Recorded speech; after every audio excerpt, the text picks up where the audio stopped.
إلى حضرة سيدنا رسول الله محمد بن عبد الله وعلى آله وصحبه وقرابته وذريته أجمعين والتابع التابعين والأولياء والشهداء والصالحين خصوصا للإمام قطب المقام سلطان الأولياء سيد الشيخ عبد القادر الجيلاني وإلى روح قطب الأحوال سيد الإمام أبي يزيد البستاني إلى روح قطب العلوم سيد الإمام أبي حميد محمد بن محمد الغزالي سيد الشيخ محمد بن عبد الكريم سمن المدني سيد الشيخ محمد رشيد بن عبد الله البجري سيد الشيخ محمد كشف الأنوار بن ناجي اسمه سيد الشيخ محمد بن شاعر سيد الإمام يحيى بن شرف النووي سيد الإمام أحمد بن حسين المعروف بأبي سجى وسيد الإمام شيخ إبراهيم البجوري وسيد الإمام سيد عبد الرحمن بن أبي بكر جلال الدين السيد وسيد الإمام الحبيب عبد الله بن علوي الحداد سيد الإمام سيد أحمد المرزوقي سيد الإمام شيخ محمد نواوي بن عمر البنداني ولأرواح أهل سندنا المتصل إليهم وخصوصا إلى روحي سيدي ومرشدي ومربي الروح سيد الشيخ محمد زين بن عبد العزيز لأرواح جميع مشايخنا ومشايخنا أن الله الكريم يتغشاهم بالرحمة والمغفرة ويعلي درجات بالجنة يعد علينا وعلى أهل بيتنا وأولادنا وذرياتنا من بركتهم ومن بركة علومهم وأسرارهم وأنوارهم ومعارفهم وكراماتهم نسألك يا رب ببركتهم وكراماتهم اشفي مرضنا الظاهرية والباطنية وأسقامنا وعلالنا وأوجعنا شفاء عاجلا لا يغادر سقما ولا ألما وصحح جسدنا ونوّر قلوبنا بنور معرفتك وسلمنا وأهل بيتنا وأولادنا ذريتنا من آفات الدنيا وفتنها وبلائها ووبائها ومصائبها وشر الدنيا وشر الآخرة وارزقنا وإياهم رزقا واسعا حلالا طيبا مطيبا مباركا من غير قصد ولا تعب ولا مشقة ومن حيث لا يحتسب وافتح لنا فتوح العارفين وألهمنا إلهام ملائكة المقربين واحفظنا حفظ المرسلين وجعلنا من العلماء العاملين ومن أولياء المتقين ومن أهل الجنة بردوس النعيم ومن أهل النظر إلى وجهك الكريم بسر النبي وآل النبي لهم الفاتحة. أعوذ بالله من الشيطان الرجيم. بسم الله الرحمن الرحيم. الحمد لله رب العالمين الرحمن الرحيم مالك يوم الدين إياك نعبد وإياك نستعين اهدنا الصراط المستقيم صراط الذين أنعمت عليهم غير المغضوب عليهم ولا الضالين آمين. بسم الله الرحمن الرحيم. الحمد لله رب العالمين والصلاة والسلام على أشرف الأنبياء والمرسلين سيدنا وحبيبنا وشفيعنا وطبيب قلوبنا محمد وعلى آله وصحبه أجمعين وسبحان الله والحمد لله ولا إله إلا الله والله أكبر لا حول ولا قوة إلا بالله العلي العظيم. السلام عليك يا سيدي يا رسول الله السلام عليك يا سيدي يا حبيب الله السلام عليك يا سيدي يا خير خلق الله السلام عليك يا إمام الأنبياء والمرسلين السلام عليك يا خاتم النبيين السلام عليك يا رحمة للعالمين السلام عليك أيها النبي ورحمة الله وبركاته. قال المصنف رحمه الله تعالى Risalatul Mu'awwanah. Ya, kitab Risalatul Mu'awwanah halaman berapa? 38. Bismillahirrahmanirrahim. Faslun ay hadza faslun fi wasaya ilahiyatin waradat biha akhbarun qudusiyatun wa asarun sahihatun marwiyatun an Rasulillah sallallahu alaihi wasallam fima yarwihi an rabbih Faslun ay hadza faslun, ini satu pasal fi wasaya ilahiyatin, pada menerangkan wasiat-wasiat pesan-pesan dari Tuhan, pesan-pesan ilahiyah. Pesan-pesan ilahiyah ini bukan dari Quran, tetapi waradat bihi akhbarun qudusiyatun, yang mendatang dengannya berita-berita atau hadis-hadis kudusi. Hadis kudusi itu adalah hadis yang Rasulullah menerima langsung dari Allah, itu namanya hadis kudusi. Allah berwahyu kepada Rasulullah, itu namanya hadis kudusi, bukan Al-Quran. Kalau Al-Quran itu ayat-ayat yang dibawa oleh Sayyiduna Jibril alaihissalam kepada Rasulullah dari Allah subhanahu wa ta'ala, itu Al-Quran. Kalau hadis qudsi itu pembicaraan Allah, perkataan Allah, pesan Allah, langsung Allah sampaikan kepada Rasulullah tanpa melewati Jibril, maka hadis itu disebut hadis qudsi. Nah, wa asarun sahihatun, dan riwayat-riwayat yang sahih, marwiyatun an Rasulullah, yang diriwayatkan dari Rasulullah sallallahu alaihi wasallam.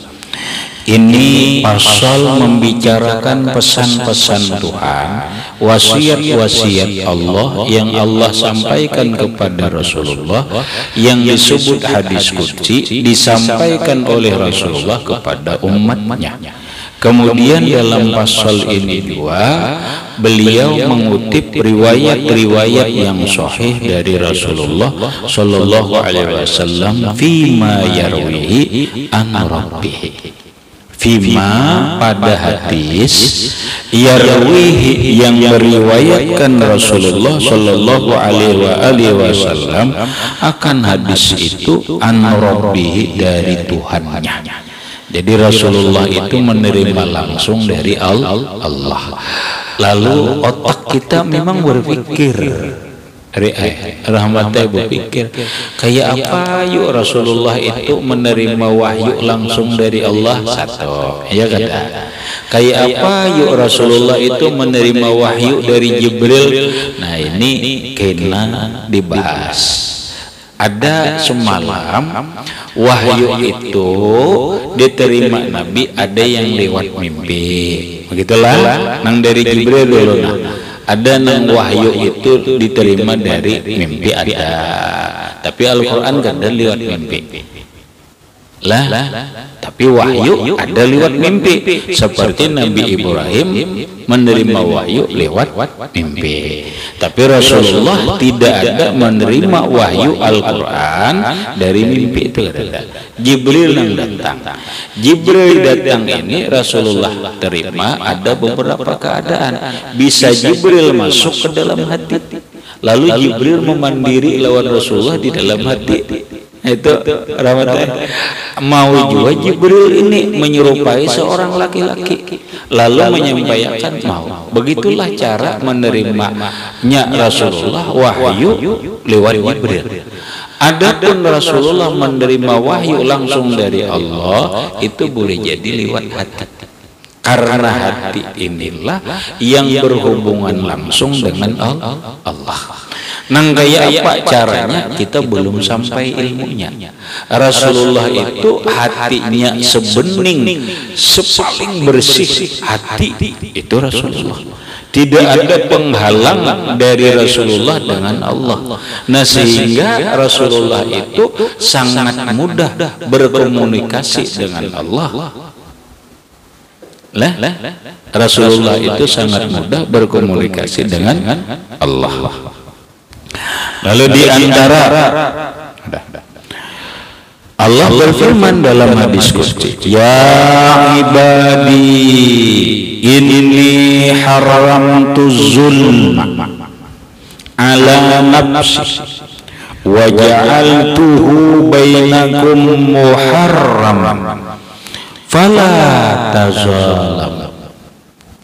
Ya ibadi, ini Allah manggil wahai hamba-hambaku, inni haramtul zulma, sesungguhnya aku mengharamkan berbuat zalim ala ibadi, ala nafsi, mengharamkan berbuat zalim atas diriku. Wa ja'altuhu, dan aku jadikan zalim itu bainakum, di antara kalian, muharraman, diharamkan atau dilarang. Fala tazalamu, maka janganlah kalian berbuat zalim, atau janganlah kalian saling menzalimi. Pahamannya kalau bahasa kita rahmatai, Allah ini memproklamirkan pernyataan lawan hamba, mengumumkan lawan hamba. Ya ibadi, wahai hamba. Mana hamba Allah? Nah, ada. Apakah hamba Allah Ta'ala itu orang yang beriman? Iya. Orang yang beriman itu hamba Allah. Iya, hamba Allah. Permasalahannya dia mengakui kan gitu. Secara umum seluruhnya kita ini adalah hamba Allah. Mau orang itu beriman ataupun tidak beriman, dia hamba Allah. Orang yang beriman macam-macam, mau yang beriman yang baik atau orang yang beriman tidak baik. Tidak baik itu bisa saja orang beriman itu munafik, atau bisa saja orang beriman itu fasik, ya kan? Allah mengumumkan, wahai hambaku, inni haramtu zulma ala nafsi, sesungguhnya aku mengharamkan berbuat zalim atas diriku. Kalau bahasa kita begini, haram bagiku berbuat zalim. Artinya Allah mengatakan sekali-kali tidak akan berbuat zalim kepada hambanya. Contoh, seorang hamba hidup penuh dengan penderitaan, apakah Tuhan zalim kepada dia? Tidak. Seseorang berbuat taat tapi hidupnya susah, apakah Tuhan zalim? Tidak. Bagaimanapun terjadi dengan kehidupan manusia ini secara umum atau secara khusus, apapun yang terjadi kepada diri kita itu adalah ketentuan Allah. Maka ketika Allah menentukan kepada hambanya, mentakdirkan hambanya, Tuhan tidak pernah menzalimi hambanya. Artinya apa? Arti zalim itu tidak pernah Allah berbuat kepada hamba ini, mentakdirkan kepada hamba ini hanya di luar kesalahannya, di luar kemampuannya, di luar keadilan Allah. Orang umpama rahmatai merasa hidup ini kenapa susah, ini dan itu, seakan-akan dia berkata, "Umai takdirku buruknya." Ya kan? Apakah Allah berbuat zalim? Tidak. Anggap begini, cara berpikir kita ini begini. Apapun yang terjadi terhadap diri kita, ini adalah ketentuan Allah. Itu bahasa Indonesia. Kalau bahasa kitab, biqadain wa qadarin minallah. Sudah tertulis di Lauhul Mahfuz ketentuan Allah, kemudian terjadi. Ada yang disebut dengan tanjizi kadim atau suluhi kadim, ada tanjizi hadis. Semuanya itu adalah lihikmatin, pasti ada hikmah. Ingat, sekalipun kejadian itu buruk terhadap kita, tapi sebenarnya itu adalah baik. Kenapa? Karena itu adalah takdir Allah. Itu adalah perbuatan Allah. Kalau perbuatan Allah, satu, Tuhan tidak berbuat zalim kepada hamba. Apa untungnya? Apa untungnya bagi Allah berbuat zalim kepada hamba? Apa untungnya? Tidak.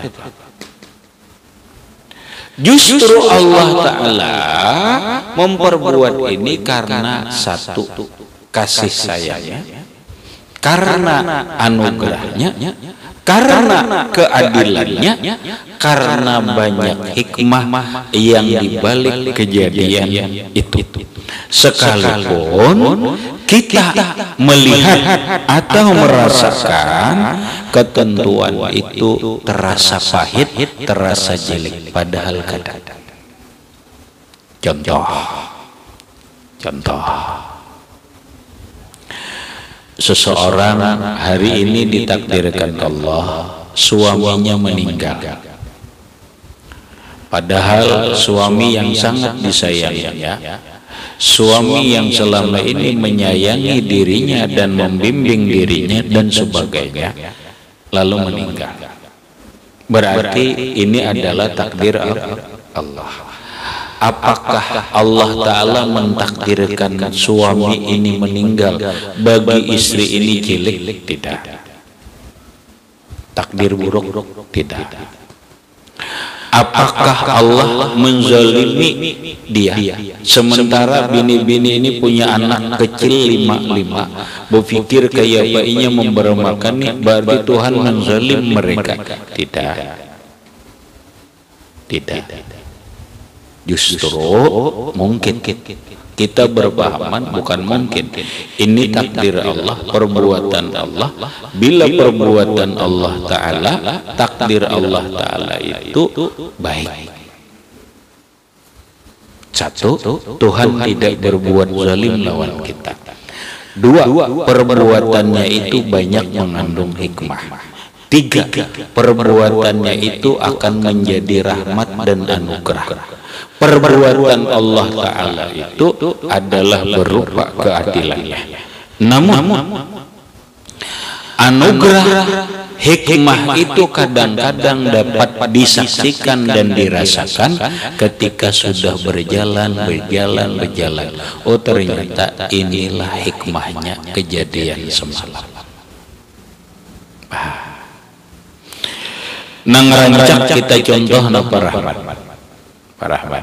Contoh, orang hendak ke Jakarta pesawat. Padahal ke Jakarta ini tadinya rencananya mau dapat duit, mengambil duit 100 juta. Yalah, pesawat berangkat jam 5 sore. Pada akhirnya dia sudah datang, sudah siap. Ini dan itu, ternyata dia ketinggalan. Dia ketinggalan pesawat. Bukan ketinggalan lagi, tapi ditinggalkan orang. Entah apa kejadiannya, yang pasti ditinggal orang. Buruk, sarik, kesal, kesal. Tapi kalau dia berpikir, inilah takdir Allah, inilah ketentuan Allah, yalah, ketentuan Allah yang Allah takdirkan kepadaku ini pasti baik, pasti ada hikmahnya. Ini anugerah Allah, pasti ada rahmat Allah. Tuhan tidak pernah berbuat zalim kepada hamba-Nya. Apa untungnya Allah nyakiti diriku? Apa untungnya? Ini pasti baik. Tapi kesal kada hati. Rahmat, kesal, jengkel, udah rahmat tongot ini. Kenapa? Karena kada jadi dapat duit 10 juta atau 100 juta, ditinggalkan orang.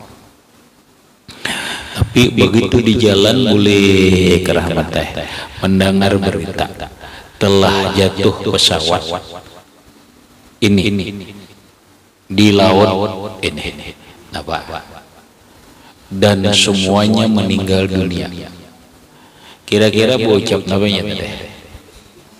Kira-kira bocap coba. Hah? Apa namanya ucapnya? Alhamdulillah. Alhamdulillah. Aku karena buat tadi. Nah. Ya kan?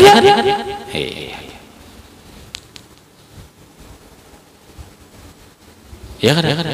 Nah, sadar bahwa ini baik bagiku. Nang mati itu bang baik juga. Tinggal mencari individu orang per orang ini baik. Allah sekali lagi Allah sudah memproklamirkan, mengumumkan kepada hamba haram bagi Allah Ta'ala berbuat zalim kepada hambanya. Allah sekali lagi Allah tidak pernah berbuat zalim. Bama hamba ini kada ada salah di azab Allah. Oh ada depan. Allah memberikan cobaan di atas kemampuannya, berarti Tuhan zalim. Tuhan tidak pernah berbuat zalim kepada hambanya. Sekali lagi, justru perbuatan Allah kepada hambanya yang disebut takdir itu adalah keadilan Allah, anugerah Allah, hikmah dari Allah, dan banyak kebaikan-kebaikan di balik kejadian tersebut. Contoh lagi rahmatah, ini contoh. Umpama aja rahmat bulik, bulik kemana rahmat? Ke Piandam kah? Ke Piandam. Sampai di Surapati, atau di jembatan Surapati. Ada di jembatan Abung Surapati adalah jembatannya sampai di jembatan Abung Surapati, laju rahmat sud pas tagipak orang Rabbah gugur ke sungai pulang. Oh my Allah, baik. Masa sih disambat baik? Secara zahir ini kada baik. Secara zahir pandangan kita kada bagus. Tapi kamu rahmatnya senyum-senyum saja. Kenapa? Karena ini ketentuan Allah. Karena ini takdir Allah. Kalau ini ketentuan Allah, ini takdir Allah, ingat Tuhan kadang menzalim diriku. Jikalau aku memang ini kesalahanku. Yang kedua, kalau ini takdir Allah, ketentuan Allah, ini merupakan anugerah dan keadilan Allah. Kalau memang ini takdir Allah, ini pasti ada lihikamin, banyak hikmah. Kita lihat hikmahnya. Begitu rahmat gugur ditolong oleh orang, rahmat pingsan ada tahu apa-apa. Diangkat orang, ditandu ke dalam rumah. Tandu dalam rumah, diurusi orang atau apa sampai rahmat sadar, keluarga datang, alhamdulillah keluarga datang mengambil rahmat, terima kasih banyak kepada tuan rumah. Iya kan? Terima kasih banyak. Akhirnya apa? Akhirnya karena rahmat terima kasih ada hubungan yang baik. Terjadi hubungan yang baik. Nih rahmat adalah terjadilah hubungan yang baik, lalu rahmat bailanglah ke rumah itu ranca bailang. Ternyata ampun rumah ada bisi anak kemanakan. Ya kalau ada bisi anak kemanakan, ujar yang ampun rumah dilihat bina rahmat baik, nang anak kemanakan ini jua bina senyum sipu-sipu aja jua. Iya kalau lah akhirnya nampak tajuduh kawinlah rahmat. Berarti Rabbah mesti dibutur itu baiklah. Kau takut rahmat nang Rabbah gugur ke pinggir jembatan baik kada? baik. Tapi kita akan berkata baik setelah mendapatkan hikmah. Dari awal aja. Dari awal aja. Makanya ujar ulama, pokoknya nang kayak apakah hidup ini bentuknya nang terjadi lawan diri kita, itu adalah ketentuan Allah, itu adalah takdir Allah. Bila itu ketentuan Allah, takdir Allah, berarti satu Tuhan kada zalim, berarti Tuhan kada menzalimi apa dan ini berarti baik. Nang kedua, ini pasti ada hikmahnya. Nang ketiga, ini kalau memang salah kok, ini keadilan Allah. Kalau memang ini apa? Ini anugerah Allah. Tinggal kita ridho aja. Jadi ingatkan ujar Allah Ta'ala, inni haramtu zulma ala nafsi. Aku haramkan diriku berbuat zalim terhadap hambaku. Jadi ada rumusnya. Kita kada ridho dengan ketentuan Allah. Kada rumusnya kita kada ridho dengan takdir Allah, karena Allah tidak pernah berbuat zalim kepada hamba-Nya. Ujar Allah Ta'ala, nih ngatakan, aku haramkan diriku berbuat zalim. Maka oleh demikian kata Allah, wa ja'altuhu bainakum muharraman. Dan aku jadikan zalim ini di antara kalian haram. Maka haramlah kita berbuat zalim kepada orang lain. Apa pengertian berbuat zalim itu? Pengertian berbuat zalim itu satu, wad'us syai' fi ghairi mahallih. Itu ta'rif dulu. Ta'rif atau definisi zalim.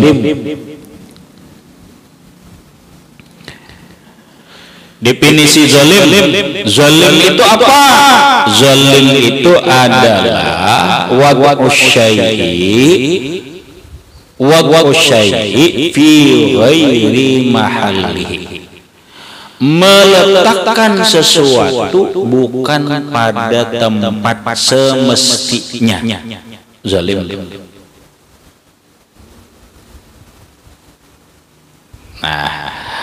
Jadi meletakkan sesuatu bukan pada yang semestinya, itu zalim.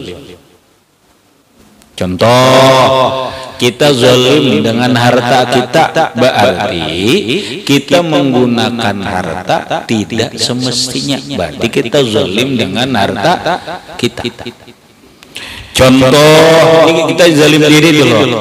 Kita membawa diri kita ini kada semestinya, berarti kita menzalim diri kita sendiri.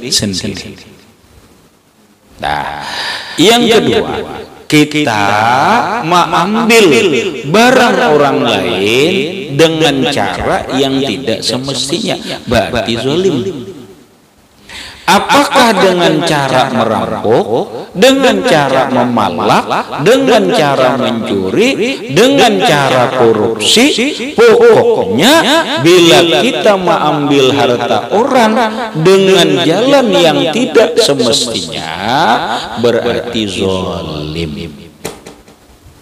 Contoh, orang berbagi warisan tapi kada sesuai semestinya, berarti dia zalim dengan harta. Maka itu zalim dengan harta. Ada zalim dengan perbuatan. Kita menyakiti orang lain tanpa ada kesalahan, itu namanya zalim. Orang-orang lain, orang itu tanpa salah kepada kita, kok kenapa kita fitnah? Di samping memfitnah, berarti kita sudah berbuat zalim. Seorang ahli hukum, hakim nggak apakah, tidak memutuskan dengan hukum sebenarnya, berarti dia sudah berbuat zalim dalam memutuskan hukum. Berbuat zalim kepada siapa? Berbuat zalim kepada orang yang dipunis nang kada sesuai dengan ketentuan hukum, itu namanya zalim. Nah, berbuat zalim ini ujar Allah haram. Apakah menzalim dirinya sendiri, menzalim hartanya, termasuk menzalim orang lain. Menzalimi orang lain itu nang dekat, orang dekat itu menzalimi istrinya umpamanya. Seorang suami berbuat KDRT, kekerasan dalam rumah tangga, itu namanya zalim. Paham? Si laki nih berbuat kekerasan kepada istrinya, berarti suami itu namanya berbuat zalim kepada istrinya. Lah, dan seterusnya.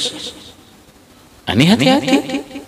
Maka ketika orang ini suami berbuat zalim kepada istrinya, atau seseorang berbuat zalim kepada orang lain, apakah zalim dengan hartanya, zalim terhadap dirinya, zalim terhadap kehormatannya, Rasulullah berkata, dakwatul mazlum laisa bainahu wa bainallahi hijabun walau min kafirin. Doanya orang yang dizalim, ingat, doanya orang yang dizalim, laki menzalimi bini, lalu ini doanya orang dizalim ini tidak ada dinding antara dia dengan Allah sekalipun dia orang kafir. Artinya apa? Doanya tembus, doanya diijabah Allah. Hati-hati. Seorang suami berbuat zalim kepada istrinya, lalu istrinya mendoakan kepada suaminya yang jelek, kabul.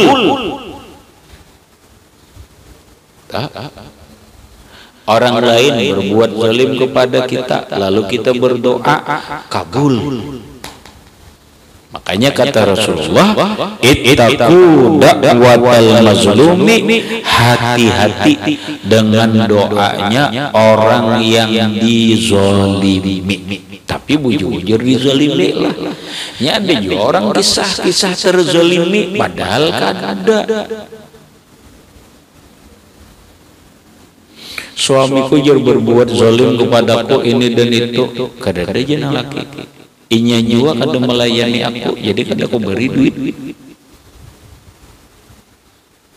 Zalim ada.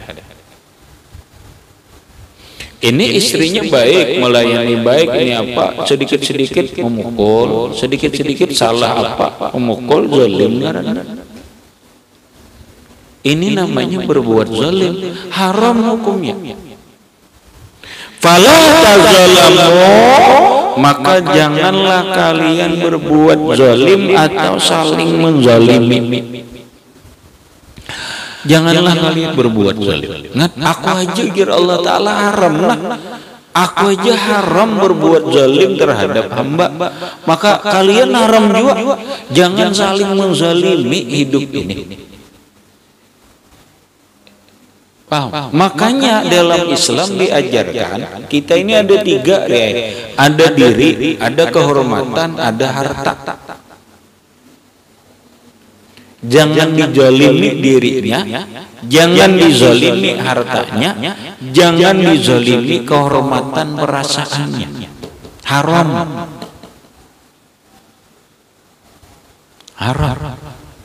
Jangan menzalimi diri seseorang. Diri siapakah jangan dizalimi.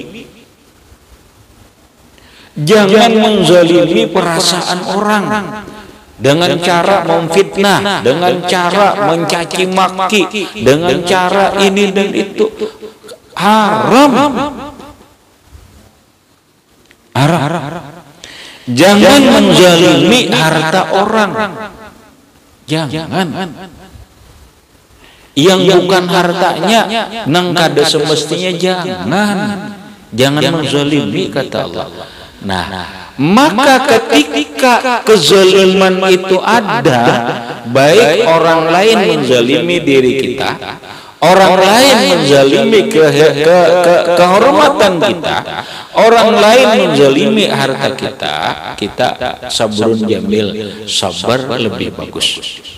Tapi kata Nabi, hati-hati orang yang dizalimi kalau dia berdoa, doanya tidak ada dinding antara dengan Allah. Doanya cepat kabul. Hati-hati.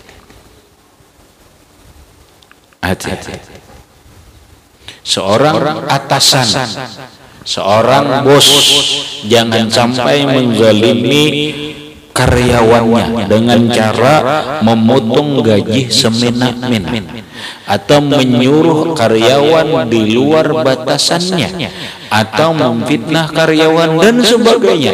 Intinya adalah berbuat zalim. Jangan. Kalau kezaliman itu ada, maka akan hancur. Pemerintah bila ia zalim hancur. Rumah tangga bila ia zalim hancur. Kita berdagang, tapi nang kita berdagang ini selalu ada kezaliman, maka bisnis kita hancur. Harta kita yang kita miliki dari hasil kezaliman, apakah menipu orang, apakah kada benar dalam harta warisan, suatu saat hancur. Kenapa? Karena kezaliman itu dibenci Allah dan kezaliman itu pasti hancur. Wala tazidiz zalimina illa khasara. Orang zalim itu bukan bertambah mulia, bukan bertambah baik, bukan bertambah berkah, bukan bertambah maju, tetapi orang yang zalim itu akan bertambah kehinaannya. Hanya menunggu waktu. Hanya menunggu waktu. Paham kamu Rahmat? Lah, berarti ingat, perhatikan, berarti agama Islam ini agama yang sangat menjunjung tinggi keadilan, agama yang sangat menjaga perasaan orang lain, agama yang menjunjung tinggi kehormatan orang, agama yang menjunjung tinggi kehormatan harta orang lain, agama yang menjunjung tinggi kehormatan diri seseorang. Ibadah Islam.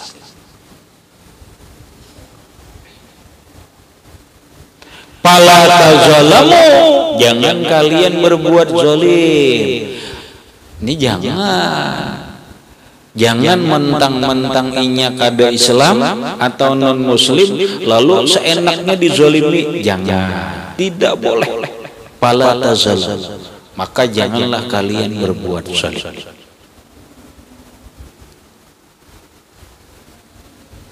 Kau timbulkan zalim 3 hal: terhadap diri, terhadap harta, terhadap kehormatan. Itu kesimpulannya.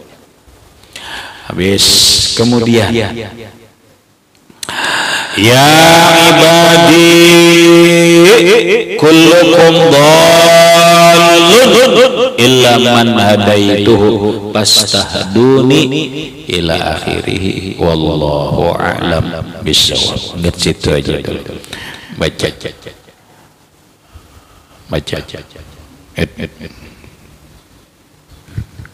Bismillahirrahmanirrahim. Faslun fi wasaya ilahiyatin waradat biha akhbarun qudsiyatun wa asarun sahihatun marwiyatun an Rasulillah sallallahu alaihi wasallam bima yarwihi an rabbihi ya ibadi inni haramtu zulma ala nafsi wa ja'altuhu bainakum muharraman fala tazalamu. Bismillahirrahmanirrahim. Alhamdulillahirabbil alamin. Faslun fi wasaya ilahiyatin waradat biha akhbarun qudusiyatun wa atharun sahihatun marwiyatun an Rasulillah sallallahu alaihi wasallam fima yarwihi an rabbihi ya ibadi inni haramtu zulma ala nafsi wa ja'altuhu bainakum haraman fala tadhalamu ya ibadi.